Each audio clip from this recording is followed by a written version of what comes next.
himself, in that regard. But I don't think it's good to be a distraction to your team. I don't think it's good to use the team as the platform. I totally disagree with that. Not his protest, but I just think there's a right way to do things. And I don't think two wrongs make a right. Never have, never will. And I think that it just creates more divisiveness, more division. Shannon, what's your reaction to his comments? Yep, Joy. I know Coach Swinney. Like him. One of his mentors, Woody McCorvey, heard my Hall of Fame speech. He got in touch with me through James Trapp. Coach Swinney asked me would I come speak to his team. This was about 3 years ago. We've been close ever since. Talked to Coach Swinney last night for about 19 minutes and 22 seconds exactly. And I don't think we got any further. I think we're just as far apart at the start of the conversation as when I hung up the phone and wished him well on Sunday. On Saturday. Even farther apart? Because I'm disappointed because he used it. He's like, Shannon, we have a black president. He used a lot of the old antiquated argument that we see in today's. We have a black president that served 2 terms. We have black CEOs. We have black quarterbacks. So everything's okay. The very black president that's giving a State of the Union and a sitting congressman yells, "You lie," into a live mic. The same black president that steps off a plane in Arizona and Jan Brewer, the governor, thinks she was at the time, points her finger in his face. A standing United States president of America. See, when you take that, let's just factor this in. Let's just say for the sake of argument, they have a valid point that use this antiquated theory. Black president, black quarterback, black CEOs. 34 million African Americans in the U.S. What's that population of those people that he's talking about? So what about the other 33.5 million people that are not millionaires, that are not CEOs, that are not the president, that's not a professional athlete or an entertainer? What about them? What about the ones that do not get applauded for what they do, but get looked down and frowned upon for who they are? I like to judge people on their own individual merits, because someone does something to me, I don't automatically assume everybody's like that. This is what I ask, Skip.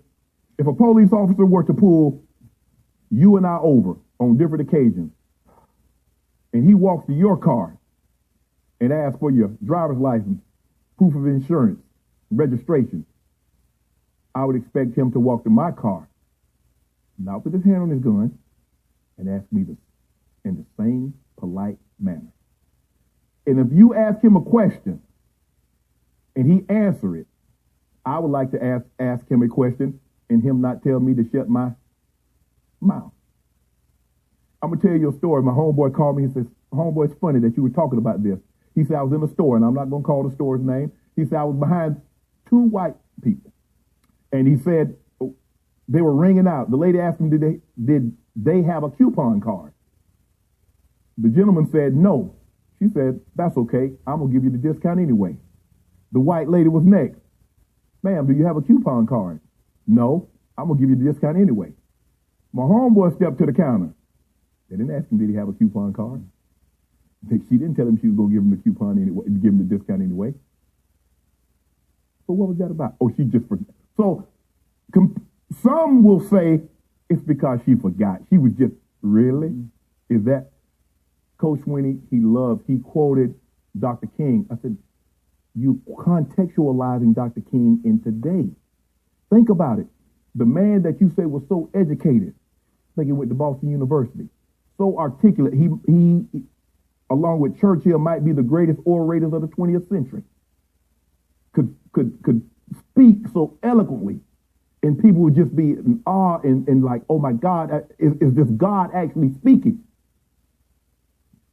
Spit on, stabbed, beat, jailed.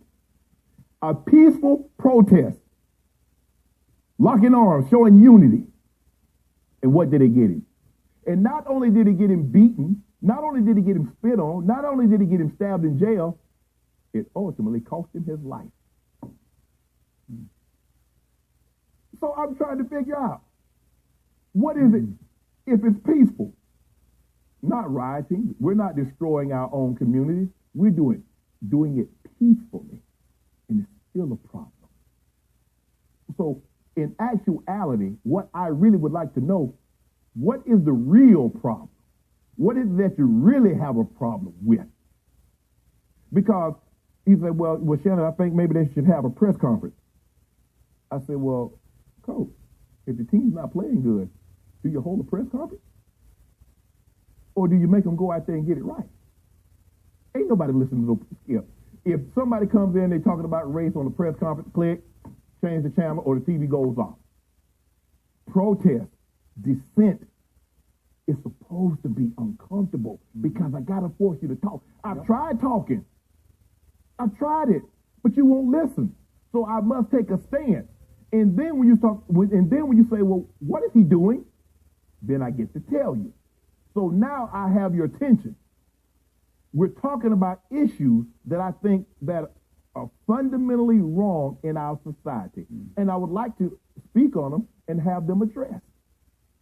But if all you want to do is, well, it's not peaceful, this is not the right, well, when is the right time? When can we start talking about the 400 years? When is the right time? Tell me the right time, what time of day, what day of the week, what month of the year, and the year, and I'll make sure I'll be ready because I don't really know what else to do now. Okay.